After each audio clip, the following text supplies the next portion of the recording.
it pops up, once it pops up that we're live, I'll start talking. Okay.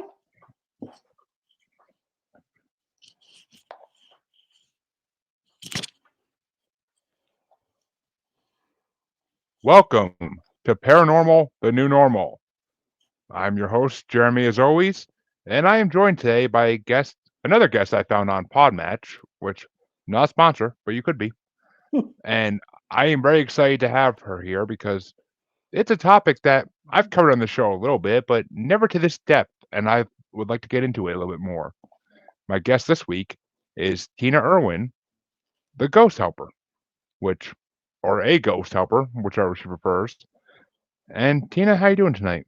I am doing great, and I'm really grateful to be on your show. I'm really thrilled to be here. Thank you so much.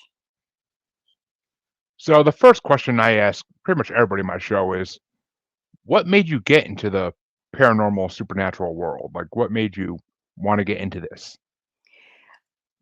I I am like all of us. We're all psychic. You can't drive a car if you're not a little bit psychic. But I really love music, but I'm not a musician. So everybody's psychic, but I'm a little more psychic than most. And it just started when I was a little kid, and it just grew and grew. And when I met my sweet husband 49 years ago, it just exploded. And uh, I started studying so I could understand what was happening to me. Knowledge is power. And I didn't want to be afraid of what was happening. I wanted to learn how to use this ability for a greater good. It's just that I didn't know what that was until my husband and I both spent 20 years in the Navy. We're both retired naval commanders. And one of our duty stations, we moved from Naples, Italy to Charleston, South Carolina.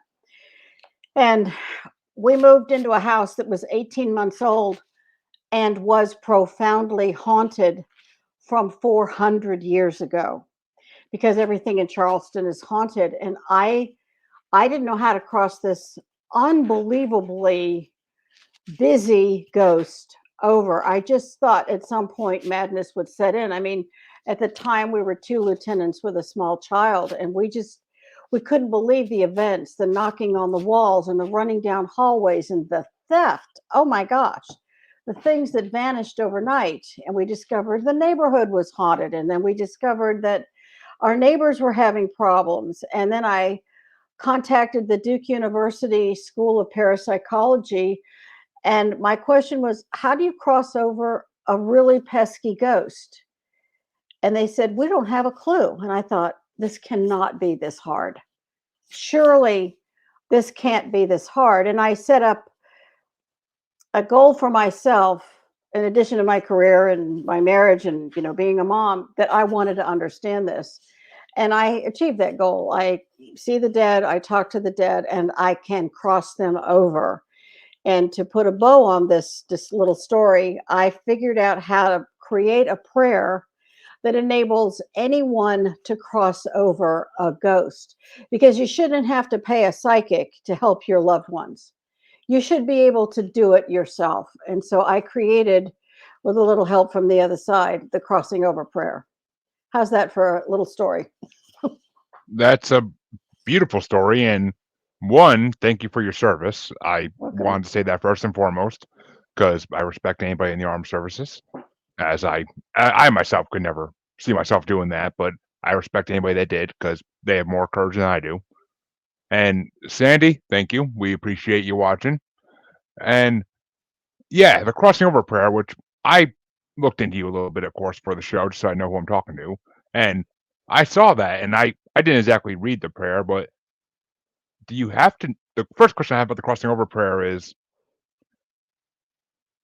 can it help someone if they don't know this? If they didn't know the spirit they're trying to cross over, they still use it? Like if Yes, they they didn't know that can. person, interesting, because I might have to put that into practical effect soon, because I have two spirits in my house that built the house and they still live here, and I would love to get rid of them because I think they are hiding stuff once in a while.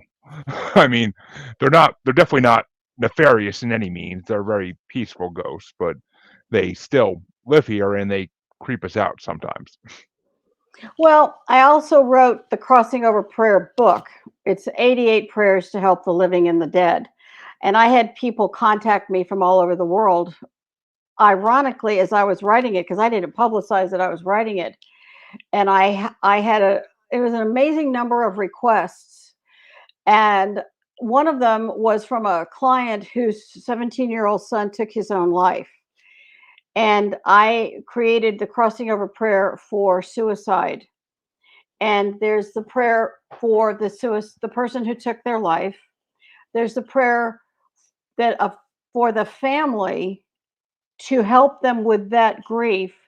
And there's a third prayer with suicide that enables a family member to continue to send loving prayer to their family member long after that person has been crossed over. Because a lot of people feel powerless. And the goal of the book is to give you power so you feel powerful. And it doesn't matter what your faith is. If you don't have a faith or you don't believe any of it, it does not matter. It's not specific to a particular faith. It enables anyone to do that. It also has a dark intelligence removal prayer, because sometimes what's working in your house is not just a ghost. Ooh, okay. Well, I'll get to that in 1 second because that's interesting. But, and I will say, I forgot to say this before, but I like the line that you have to be a little bit psychic to drive, because that that may be the name of this episode. I'm just saying. I may use that as the name. That's a pretty good line right there. I like that. And as someone who drove for a living, basically, I can appreciate that sentiment because people are crazy, and sometimes you just see a little bit in the future, see what they're going to do next. But Absolutely. And if people say, "Oh, I don't believe any of that psychic stuff," my husband and I both worked for the U.S. Submarine Force. He worked for them for 24 years. I worked for them for 20 years. He drove submarines. I supported them on the shore side. And every single one of these guys had and trusted and used their quote gut instinct every single day. And it saved lives. I have story after story of these amazing men. I guess that's working for the submarine force is not easy. They just eat you for lunch if you're not a strong personality. Not because they're mean, but because they have a really huge job to do and they don't suffer fools easily.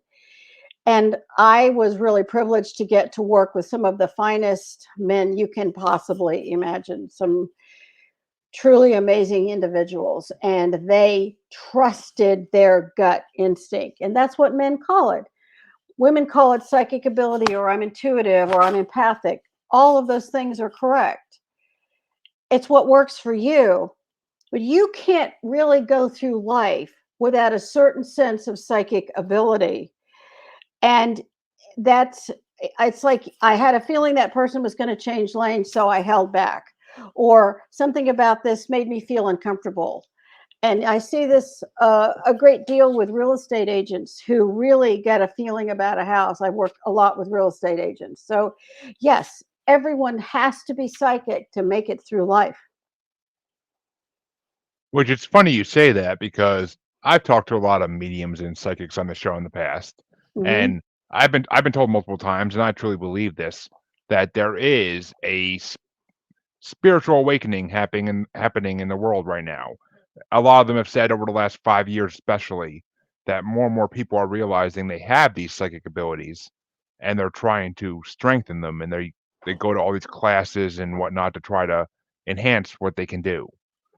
So, do you believe there's something going on in the world right now, or is it just something that's always been there and people didn't know it?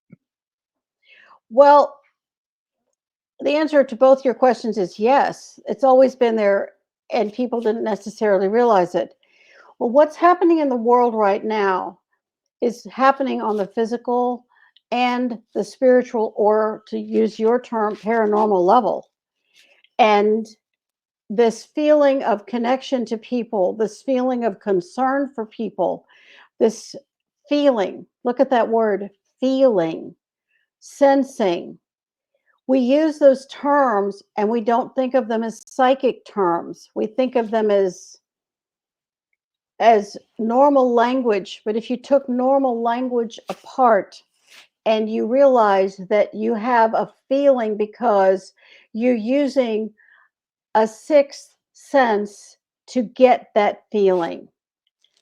I had submariners tell me they knew when they walked on the boat something was wrong, or they knew when I got this new navigator. I knew something was going to happen. I mean, I've had submarine captains tell me they could sense something was coming. In these times, to be blunt, get your spiritual house in order, because it's as if karma is becoming magnified. I've written books on karma, and I can tell you that what's going out will come back to people. It seems to me it's coming back faster and faster. So yes, to both your comments. Which, yeah, I agree with that. Karma is working faster than it ever did before. I've seen it myself in, well, I've seen it online mainly, but I've seen it myself in some situations as well. And it's just, I mean, it's it's weird because I myself, before I started this show, I never thought I had any kind of abilities. Like, yes, I truly believe now everybody has a sixth sense, even if we can't see dead people. We still have a sixth sense to some degree, and we can sense things. And since I started the show, mine actually has been awakening a little bit because talking to psychics and mediums just gets mine boosting. I don't know how it works or why it's working all of a sudden, but I can now sense things. And I've had interesting conversations with mediums where there actually has been a spirit beside me and literally in this chair, and I didn't know they were there. I just had a strange feeling in the middle of my brain, and the spirit had to, and the medium had to tell me, you know, there's someone right beside you, right? I'm like, no, but so what I'm summarizing up basically is that I believe in the awakening. I believe it's happening, and it's happening to me, and I can't deny that at all. Which it lines up with everything you're saying, and I agree. So, what's your advice if someone is scared of the idea of a ghost? Because I mean, we all grew up watching Scooby Doo and running away from ghosts. So, what do you think if someone's scared of a ghost is the best thing they can do? Well, let's define a ghost first. A ghost is a person who has died and they didn't stop being who they were. But let's back up a little more than that. Let's go to basic physics, because I've had everything from NASA's, rocket scientists to all kinds of people tell me there's no such thing as ghosts. But if you go to basic physics, energy is neither created nor destroyed. The energy that animates a human body has to go somewhere at death. And it goes from the third dimension, this place of time and space and touching and gravity. And then you separate from the body and you move into something called the fourth dimension. And that is a space that is like a step up transformer before you get to the heaven world. And we know this exists because of the 23rd Psalm. And the 23rd Psalm exists in every faith on earth in some form or other. I've done years and years and years of research, and that was an astonishing find for me. And the 23rd Psalm talks about the valley of the shadow of death. That is the fourth dimension. I will fear no evil. Yes, it's a scary place, for thou art with me, remembering that you don't have to be alone. So when you talk about a ghost, you're looking at two facets. One, the person who's died, and then the person who is living and is going, oh my gosh, I think I have a ghost here. And yes, it can be scary because it's not something you can see, and you don't know what the intent of the ghost is. You don't know why they're there.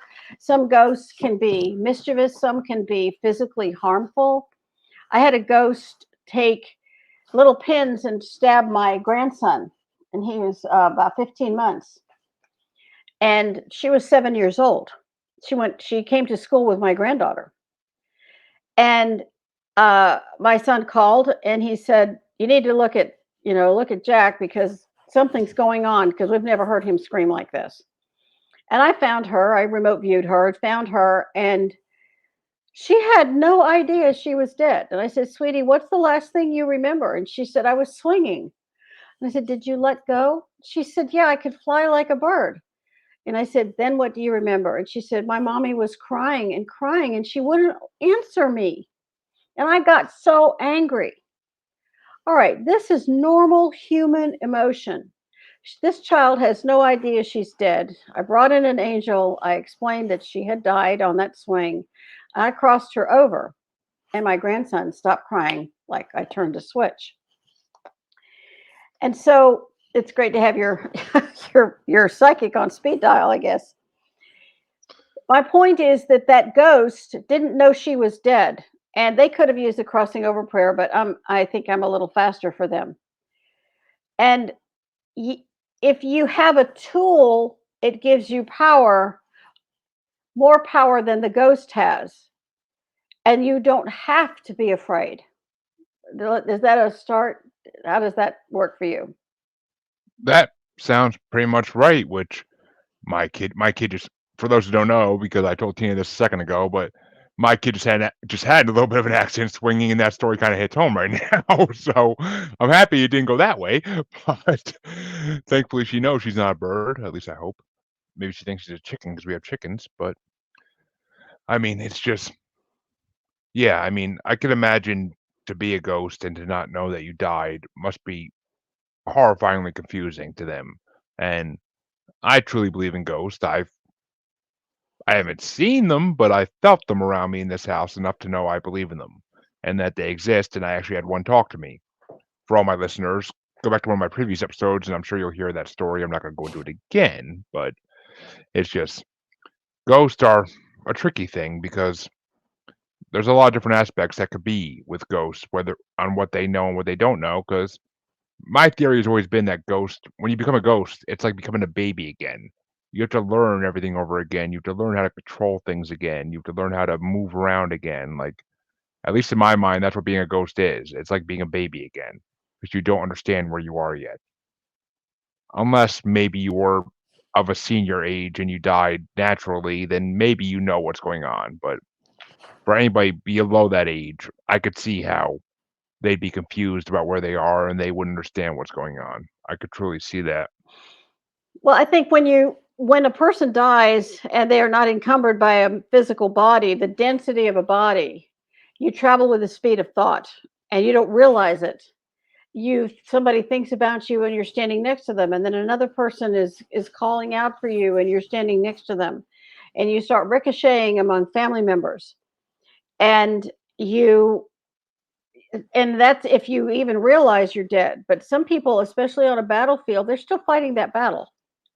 I had a radio host. I did a show in Belgium with a radio host many years ago, and he took the crossing over prayer and he walked through battlefields all over Europe saying the prayer. And he heard these little thank yous, for the hours and hours that he did this. He just said it over and over again, and he began to feel a shift. It was wonderful for him to feel he was doing this huge spiritual service. And I think, I hadn't looked at it that they have to learn if you don't know you're dead. My brother used to work for Screen Actors Guild. He called me one night and he said, "You got to help me." And one of our producers works for Paramount. She was in a car accident and she died, and she doesn't know she's dead, and I can feel her, but can you talk to her? So I located her through the Aka cords that connected all of us, and I can explain that in a little bit. But I said I connected to her very quickly, and I said, I hate to tell you this, but you died in that car wreck. And she says, "Oh, I'm sorry, you don't understand. I have a nail appointment tomorrow. I've got a birthday party on Saturday and a meeting with Paramount on Friday. I cannot be dead. This is not happening." And I said, "You see this 7-foot angel I just brought in for you? It is happening. I'm so sorry it happened, but time to go." And then she was gone. Because if I left her on that street, she would continue to attract accidents to that spot. That's why you Yeah. see places where there's accident after accident, because there's still ghosts standing there. Cross them over. Well, one thing I will say is we definitely need people like you in every county, for God's sake, to see if they can help more and more of these people. I mean, that's for sure.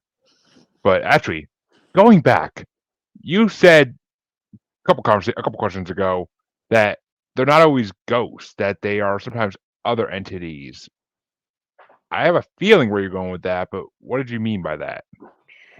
Well, I do not use the word spirits ever. Me, spirits are alcohol. There are a ghost is a person who died and they haven't crossed over. That's a ghost. But there are other beings.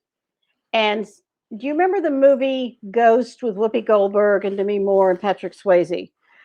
Of And course. it is a remarkable film because it got so much correct. As each of the two bad guys died, these little dark beings with red eyes came for them. And those are called lower realm intelligences.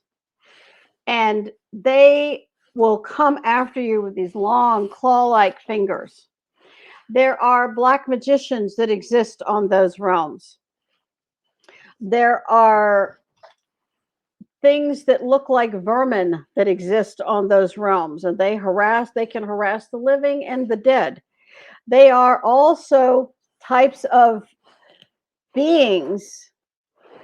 So when somebody says, "Oh, I just connect to spirit," it's like, did you get an ID card? Do you have a clue who you're talking to?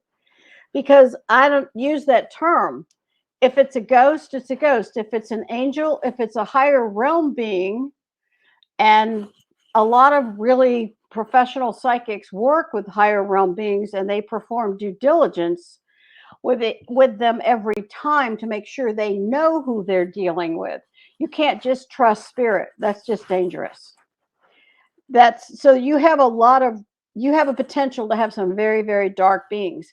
And anyone who is practicing the dark arts, whether it's Ouija, tarot, seances, any of the cards that people use, even angel cards, if you're using divination, if you're doing palmistry, you're accessing a being on another realm and you have no idea who that being is.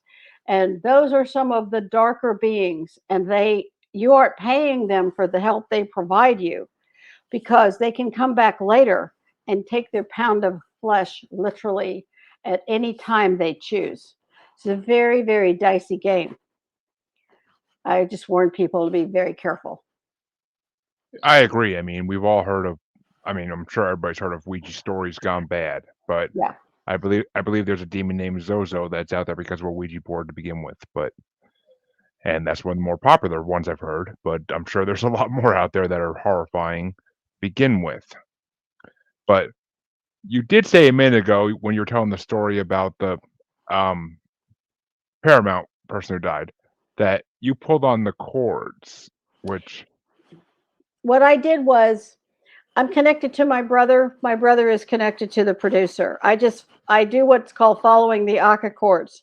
So let me explain what an Aka chord is, and anyone can look up this term. It is not invented. It comes from the Hawaiian Huna tradition. If you've heard of someone called the Big Kahuna, or some people call it Hawaiian magic, you've also heard of the term Akashic records. Well, the first three letters of Akashic are AKA. Aka means the cords that connect us all. And we are connected to every person we've ever met, every place we've ever been, everything we've ever touched through these Aka cords. And these cords record all of our experiences in our Akashic records. Do you see all those connections? yeah, So I all do. I had to do was follow that connection back to this producer, and I was right there. I didn't have to go to Hollywood to find her. It was just really quickly done. So with those cords, you could really find anybody all over the world if you had the right connections, right? If you have the right connection, that's correct. I mean, when you However, say that, you have to have permission. You can't just decide to do it without you have to follow spiritual law to do it. spiritual law, I can't say I've ever heard of that before. Spiritual law applies whether we know it or not. For instance, I have the ability to remote view. I can remote view any place on the planet, but I can't. It's like I can remote view your house.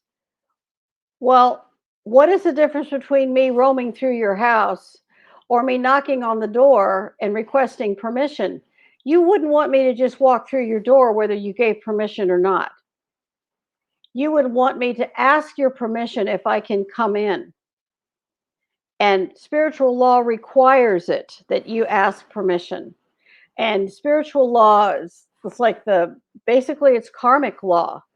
For every action, there's an equal and opposite reaction, as above, so below.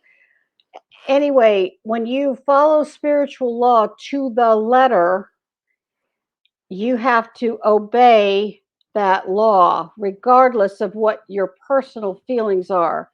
And the easiest example is, and I've written a series of ghost story books, ghost stories from the ghost point of view. In volume 3, there's the story of a man whose daughter was 20, 22, 23, and she's dying. And he says, can you help my daughter? And I said, I don't know. I have to find out if she wants help. And he said, well, here's her hospital room. See if you can do anything. All right. If I were a different type of psychic, I would have asked spirit and assumed that it was okay for me to give her healing. But I didn't. I found her subconscious and I asked her subconscious for permission to give her healing. And this has happened to me repeatedly where the soul says, oh my gosh, do not give me healing. I want to die.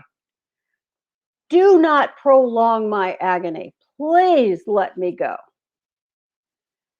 It's not what you expect to hear from somebody who's 23.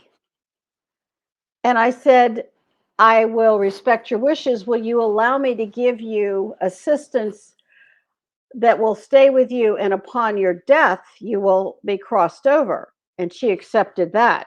But if she had rejected that, I would have had to leave.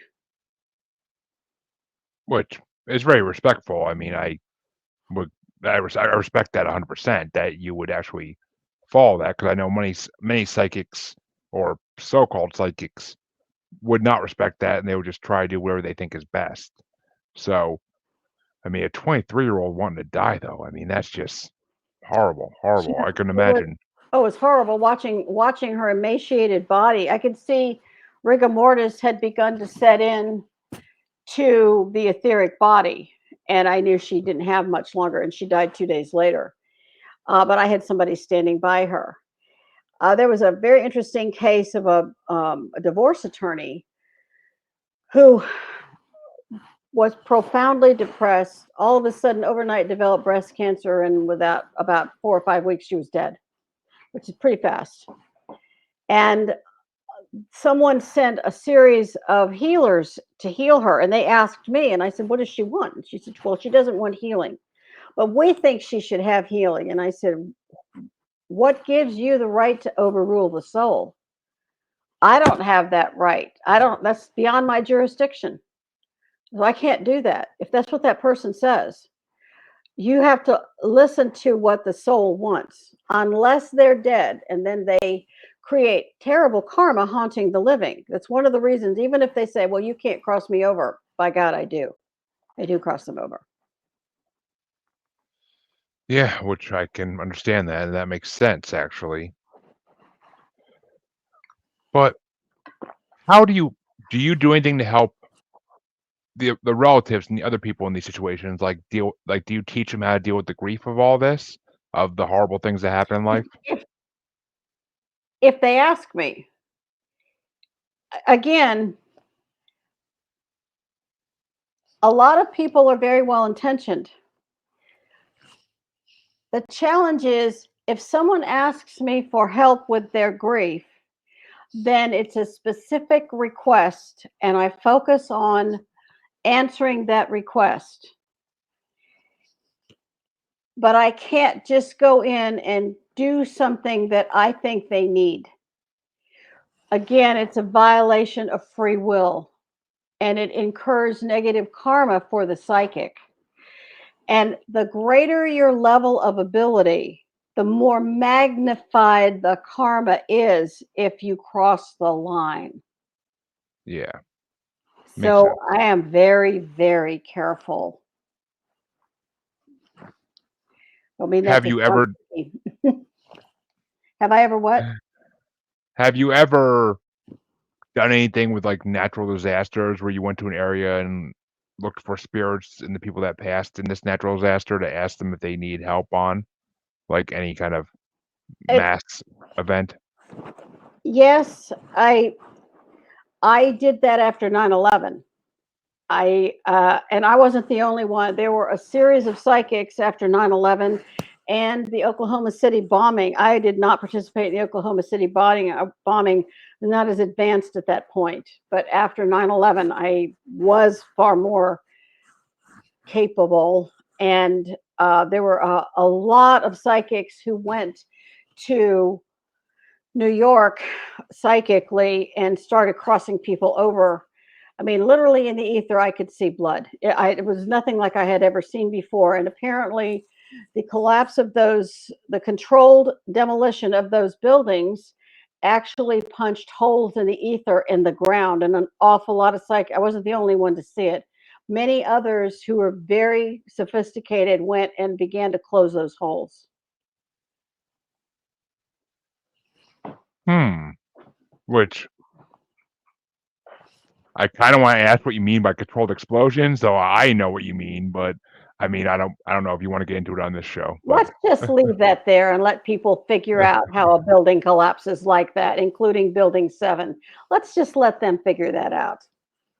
I agree 100% on that. I mean, I know what you mean, but Of I'm course. with that. So what happens when we die? Like from if I was to die tomorrow, what would happen like at that point?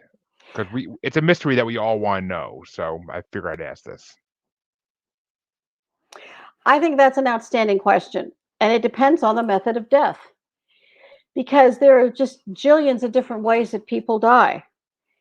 And having crossed people over on a staggering number of different ways they have passed away, I will start with the more traumatic the death, the lower the frequency of the soul, the harder it is for them to cross over.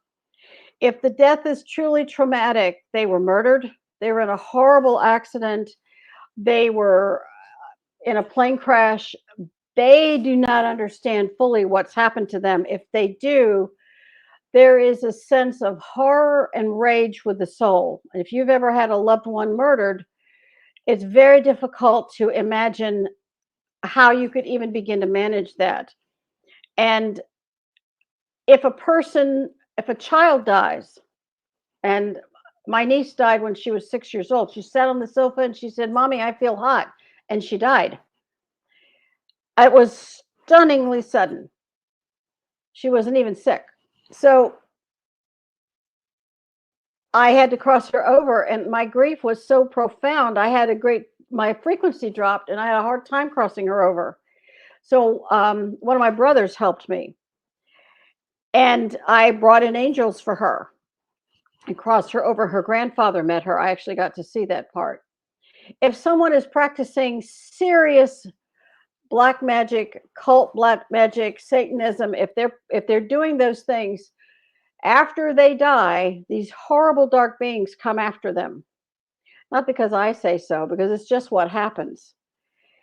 If you want to cross that person over, and I highly recommend it because they just keep reincarnating and doing these horrible things. If you want to stop that cycle, then you cross them over. And yes, you cross over murderers because otherwise they haunt the living and they haunt their victims in life and death. I guess I'm sounding pretty adamant. Yeah, but that's the truth. If you had cancer and you're struggling, you had all of a sudden you woke up with, what a surprise, myocarditis or endocarditis or creeping neuropathy or a bizarre series of things you didn't know you could ever possibly have. And all of a sudden you're dead, or you're playing on the field and you just drop dead, like the over 20 doctors in Canada who have just dropped dead. What a surprise. They don't understand what happened to them, and there is a horror and a shock. The soul is in shock. If you know you're sick and you're going to die, you want to release from your suffering. But if it's sudden, it's a whole different ballgame. Every soul benefits from the request for an angel, even if you don't believe in angels. And there's some faiths that just don't believe in angels. I don't care. They work. Angels earn karma by helping the living and helping the dead. When you request an angel to help someone who has died, even if they're a really bad guy, even if they're a saint, you have done great spiritual service.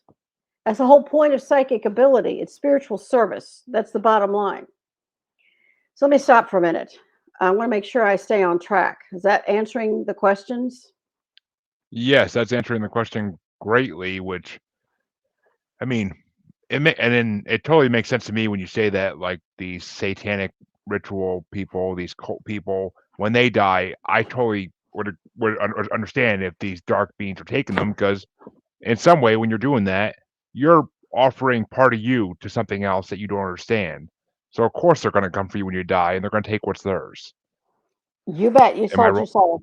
You sold your soul, and they're Yep. going to come to collect. However, there are elements of people that they don't know that they sold their soul because, and this is very esoteric, so I'm going to digress slightly here. A lot of times, a person who seems to be connected to some of these awful darknesses, this has gone on for millennia, and every life, bits and pieces of their souls are shaved off because they never cross over. And in the 23rd Psalm, he restoreth my soul. What a beautiful statement. It doesn't say he restoreth your soul if you went to church 6 times a week and twice on Sunday. There's no judgment. It's he restoreth my soul. Period. Well, you're not going to get that if you don't cross over. And when you do, maybe we'd have far fewer serial killers. We'd have far fewer people who are subject to, I don't know, mind control or whatever is happening on so many levels in these times. And a lot of times, children in the dark, dark ages were sold to people. And those children were made to do things which bound them to the beings of the dark arts for 1,000 years. When you cross those souls over, you break that contract. Can you imagine the magnificence of that? I can, and it's makes me makes me think there should be a freaking team or teams of people like you who just that's what they do for a living, is they get paid by governments to go do this every day. That's the way it should be. Or they get paid by, I mean, God forbid, but the Vatican or something to Yeah, do that this would be every day. that would truly be God forbid. Let me Yeah. just tell you that there are people who are working for which they receive not a penny. It's not something you can necessarily receive a lot of pennies for. It is karmic work. It's not work that, I mean, somebody calls me and they have a spiritual problem. Yes, I have an hourly fee. It's a reasonable hourly fee. If somebody wants to cross somebody over, my book's is an audio book. It's on Kindle. I mean, it's on the websites. It's free. Um, I've made it as available as I possibly can. I'm grateful to hosts like you who give me an opportunity to share the empowerment of being able to do this for yourself. If your child dies, you don't want to think of them having not a clue what to do. A child has no idea what to do at death. If you have a child who's stillborn, what does that soul know to do? They don't. They're looking for someone to tell them. Even in the toughest times of your grief, bring in an angel and ask that angel to carry your child to the heaven world. Don't just assume your sweet baby became an angel, because that didn't happen. hate to burst that bubble, but it doesn't happen. Children can never become someone's angel. Doesn't happen. No, I mean, that makes sense to me. But and you keep mentioning angels, which I do. I didn't always, but as of late, I do believe in angels, and I. But when you say you ask angels for help, because I've talked to other psychics who they get help from what they consider archangels, like Michael and Gabriel. But are you talking about archangels, or are you talking about just any soul in heaven who can help? Well, angels are not souls. They're completely different. A soul Well, is a soul. An angel is a completely different group of beings. So if someone you love is crossed over and you help them cross over, they're going to go through a massive education process. And you can send them prayers and you can ask them for help. But if you're specifically asking for an angel, that's a completely different spiritual being. And an angel, I use archangels for really heavy duty work. I can simply ask for an angel of transition. I can ask for spiritual police. I ask for children angels because let's face it, a 7-foot archangel is terrifying to a child. They don't know what that is. And so if you bring in a child angel who's all glowy and they hold hands and cross the light bridge to the heaven world, imagine the sweetness of that moment, having seen that so many times. Regular angels need to grow in their karmic path too. They don't always have to be archangels. well, that's what I wanted you to specify, because I mean, yeah, I'm sure there's a difference between just souls and angels, because angels have been in heaven for a while, and either they're one of the original ones that are talked about in Genesis, or they're ones that, I mean, can souls become angels? Like, that's actually a good No, question. No? never, ever, ever, ever become an angel because angels are never going to be reincarnating. Angels have their own spiritual path. They're a completely different set of beings, just like counselors of divine wisdom, spiritual physicians are not human beings. Um, there are, it's a huge difference, huge difference. Human beings can never become an angel. You're a human being, you're evolving on your own. There's a trajectory for mortal people, for mortal souls. It doesn't matter what planet you're from, what nationality you are, the color of your skin, what religion you're born into, what you do or don't believe. Doesn't matter. There's no religion in the afterlife. I hate to break that to people, but there's no Oh, religion in the afterlife. I'm agnostic, so I 100% believe that and agree with it. And just want to clarify, I I know I haven't talked to any angels. Trust me, I wish. I know I haven't. And Glenn Ralph is actually a good friend of mine, so I definitely will listen to that episode if I haven't already, because Glenn Ralph's show is a good show. I'll put that out to all my listeners. But yeah, and so yeah, I mean, yeah, I myself haven't talked to any angels, at least I know of. It's highly, I don't know if I did or not. I mean, I never felt like anything contacted me from the afterlife and told me anything besides the one spirit in my house that said thank you to me for fixing up his house. But other than that, I don't think so that they have. But I'm open to it. I'm open to it. Just bring it out there in the universe. I'm open to it. Well, So remember something, angels, there's an entire set of spiritual laws that apply to angels that apply only to them. And there are spiritual laws that apply only to mortal people. And mortal people can request the help of an angel. And if you're doing spiritual work, you can request guidance. But an angel cannot violate free will. They can't. And someone says, well, and if that were the case, angels could say, don't do this and don't do that. Angels cannot dictate. They cannot violate free will. That's a huge one for them. yes, which I believe. I mean, I remember that from my church days, that was part of the Bible, is that they can't violate free will. And isn't that part of the reason that I believe Lucifer rebelled? Is because he couldn't go against free will? Or am I wrong on that? The reason Lucifer rebelled is up for discussion. I cannot sit here and say I know exactly that reason because that would be certainly arrogant and presumptuous of me. So I'm not even going to go there. Okay, I respect that fully. I respect that fully.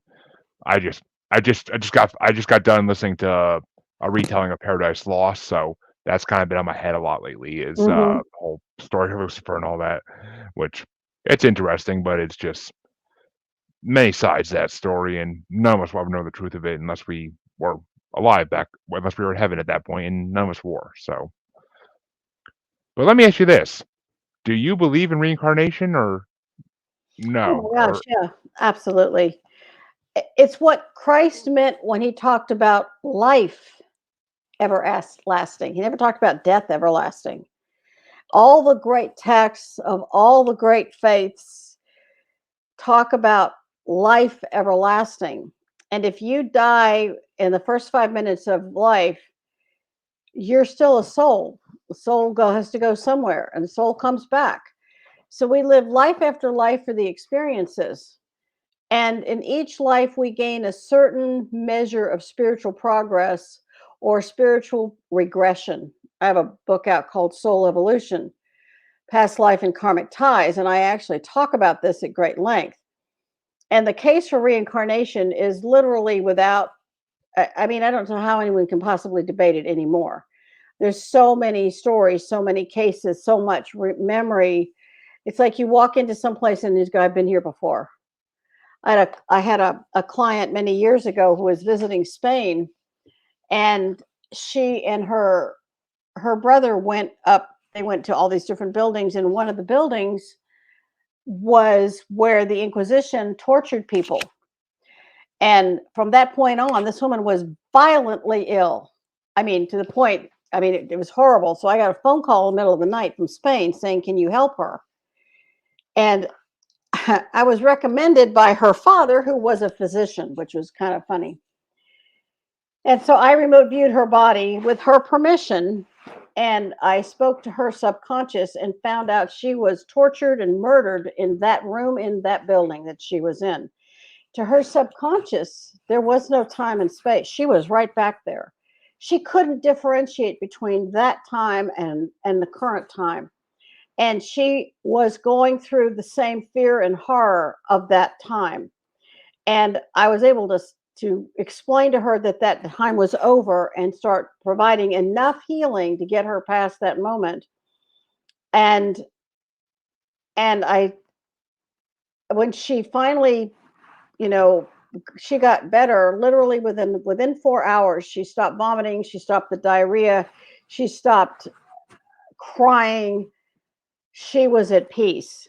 She never asked me what happened. She didn't want to know what I found, and I couldn't tell her if unless you can't. It's a violation of spiritual law to tell somebody what their past life was for some very powerful reasons. It's like it's a violation of spiritual law to tell somebody's future because you create a reality that may or may not exist because you have an infinite number of futures. So yes, it was real to her.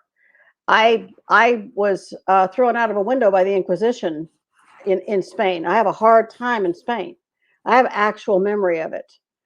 I knew my husband in life after life. One of us always died. It's the first life we've ever had a whole life together.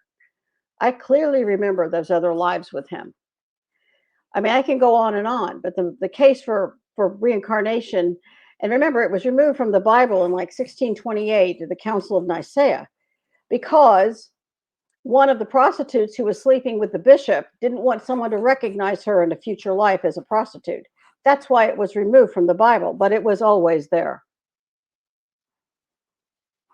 Yeah, I mean, well, I am a firm believer in the fact that the Bible has been changed multiple times throughout history, and that Yeah, there it are has. there are many there are many books that have been taken out by different kings because they didn't like what books said. I mean, I know the Book of Enoch, a couple other ones I know that was just just talking to a guest last week about this, and I can't remember any of the other ones at this point, but I believe actually, I mean, the Book of Lilith, I believe, was also taken out at some point. But The Lost I mean, there's Gospels. you know, There's a lot that they don't want the most of the world to know, which would change how people view organized religion. And I don't want to throw the baby out with the bathwater here. A lot of organized religions do a lot of very good things. It doesn't mean they're perfect. Many of them are really helpful to a lot of people. They try to adhere to some really fine ideals. So it's not a black and white situation. It's just that it's more than just one religion's ideas or dogma. It's more than that. yeah, I mean, I agree. I don't. That's why I'm agnostic because I don't want to give my. I don't want to say I'm Christian, which I was brought up as Protestant, but I don't want to say I believe in Catholicism or Judaism. Like I don't want to say I belong to any of these religions. I am open to all of it, and Hmm. I'll believe things when they happen to me. And Of course, when I talk to spirits, if I could talk to an angel, or I mean, heck, if I could talk to a demon, like that would prove something to me. But I haven't talked to any of them, any of the above. So besides one ghost talking to me, and that kind of pushed me in one direction, but made me believe in ghosts, which I'm happy for that because I want to believe ghosts exist because I have dead relatives, and I would like to think that they are either moved on or they're still on Earth somewhere. I don't know which because they haven't tried contacting me. So, but what is your advice to do? Like, if I was to die in my sleep tonight, what should I do when I die?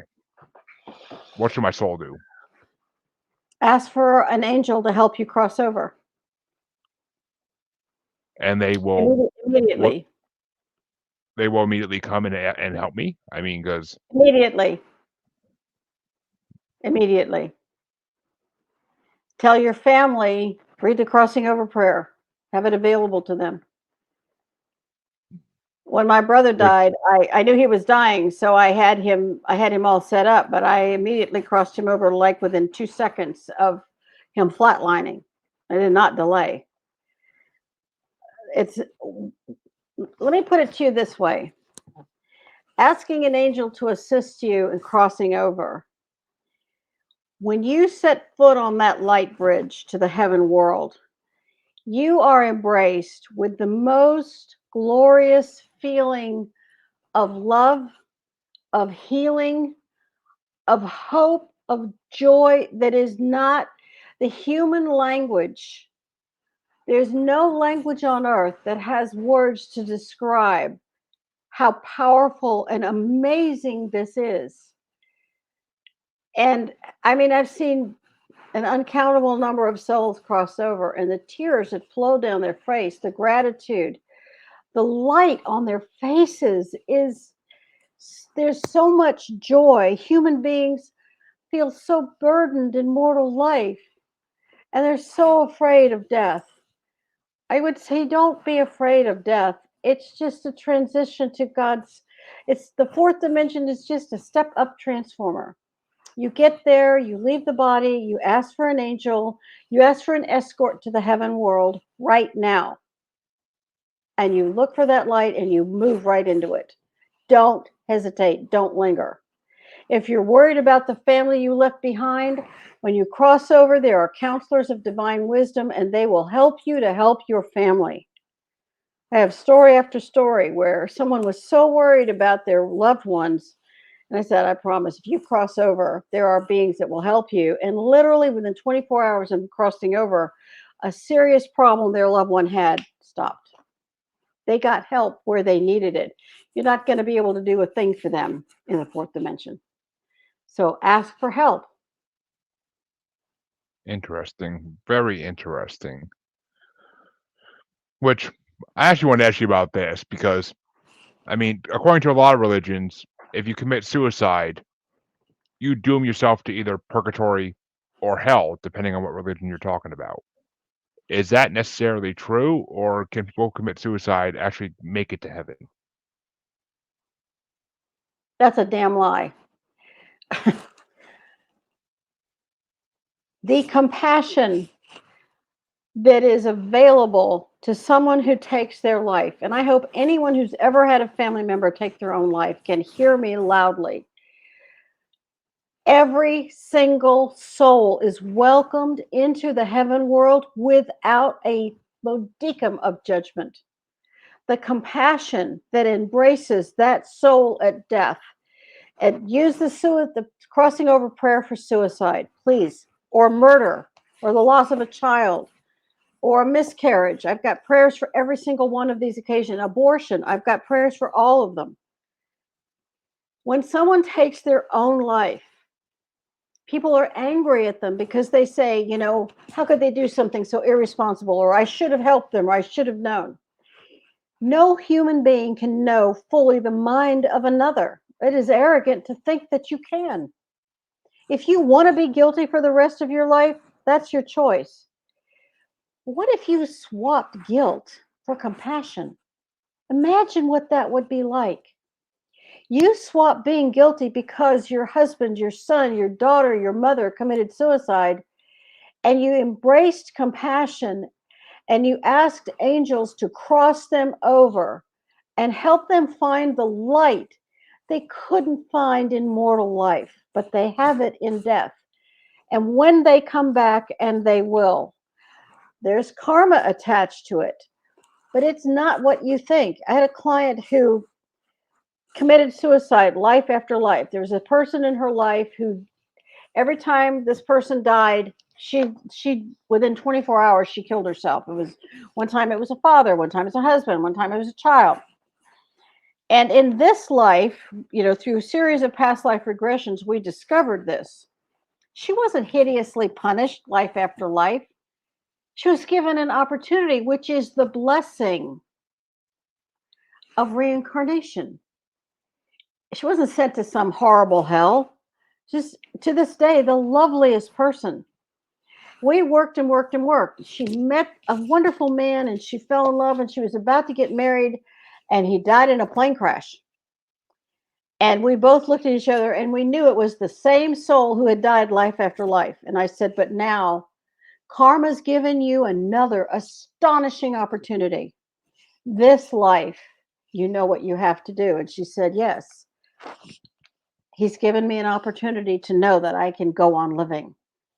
And she loves him every day. Well, after we worked and worked, about a year after that, I got a wedding invitation. She remarried. And I said, I don't know any of your friends. And she said, yes, but you are the only person on earth who knows what this means to me on an eternity level. And I went to her wedding and I celebrated her life and her future. Isn't that the blessing and the opportunity of mortal life? Isn't that the compassion we would hope for each of ourselves? It's a remarkable story, and it's repeated 1,000 times. I want to add one more thing, and I appreciate your offering me this opportunity. There was a woman who's had 17 family members commit suicide. She had suicidal ideation. Once those 17 family members were crossed over, she no longer wanted to kill herself. She was picking up on their energies, their remorse for dying in that way. Once they were crossed over, she was lifted up. The burden of their emotion was gone from her. Compassion works both ways. So again, thank you for asking such an astute question. Not a problem. Not a problem at all. And before we wrap it up for this episode, I like to ask a lot of people this. What is the experience you had that stuck with you the most and still almost gives you chills to this day? I have had thousands of them. Um I don't even know where to begin. I have had so many of them. I was remote viewing a woman who was dying, and I was giving her all this healing. And halfway through the middle of it, this very powerful spiritual being who I recognized said, "You have to stop now." And I said, "Oh no, no, no, I'm not finished." And he looked at me and he said, Yes, you are. She only has the karma for this much. You have to stop. She has to decide whether to live or die, and you can't decide that for her. You are to stop right now. And I did what he said. And I didn't know when I finished at halfway through the work if she would live or die. She lived and she's still alive. So she made a choice. It was a very, very powerful moment. And it made me very humble that I am someone's field agent. I have to obey the spiritual law. I could not disobey in that situation. It was very, very powerful for me and for the client. She didn't know that I was stopped. She'd been given the last rites. They expected her to die. She had to choose. That was just I've had many, many, many, many of those. Interesting, interesting. Which I mean, in your line of work, I'm sure there's a ton of just crazy experiences. You could probably write a book just about the crazy experiences you had. I've written 8. Like, well, there you go. There you go. And I'm definitely gonna be checking some of those out because I love reading about this type of stuff. I do. So, where can people find the crossing over prayer once again, and where can they find anything about you that they want to see? Ghosthelpers.com, ghost helpers with an S, ghosthelpers.com. All of my books are available on Amazon.com. You can also connect on, if you look up Ghost Helpers, there's a whole section on books. There's a section on podcasts. The podcasts are all uploaded there. There's a section on services, things that I can do. It explains a little bit more about me. I answer a lot of questions. And if someone needs a crossing over prayer, there are videos. What happens when I die video. There's a crossing over prayer video. There's one on suicide. There's one on murder. And those are videos on the website. They're free. There's YouTube channel videos. There's a crossing over prayer book, again, available on Amazon. It's on print on demand, Kindle, and Audible. So if you just want to play that prayer somewhere where you are, you just play it on your phone or your tablet or your laptop. It's available.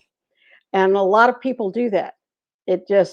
Some people, if they think they have a haunted house, they just put those prayers on and they let the whole book play all night. It's kind of fascinating. And their house feels really different in the morning. It was kind of a neat thing to find that out. Apparently, the Int- book emits a light that animals can see. I've had video of someone cat just staring intently at the book and touching it. So the book itself has its own kind of energy field. It's kind of cool. 100%. And I will, of course, put the link to your website in the description for this episode too, when it releases on podcatchers. So I will gladly do that. And I thank you, Tina, for coming on. It's been a pleasure talking to you, and I've Thank you learned a so lot from much. you. Thank you so much. I'm very grateful for this opportunity. And as all my listeners know, you can find me on the Paranormal the New Normal / Maniacal Music Musings Facebook podcast group on Facebook. And you can find me on there and on Twitter and Instagram as at Juggalo Bastard. That's related to another podcast I do, though. So you can find me at all 3 locations. I thank Tina once again for last time being on. I cannot wait for people to hear this episode when it comes out as a podcast. So thank you. And to all my watchers and listeners, thank you for watching and listening. I will catch you guys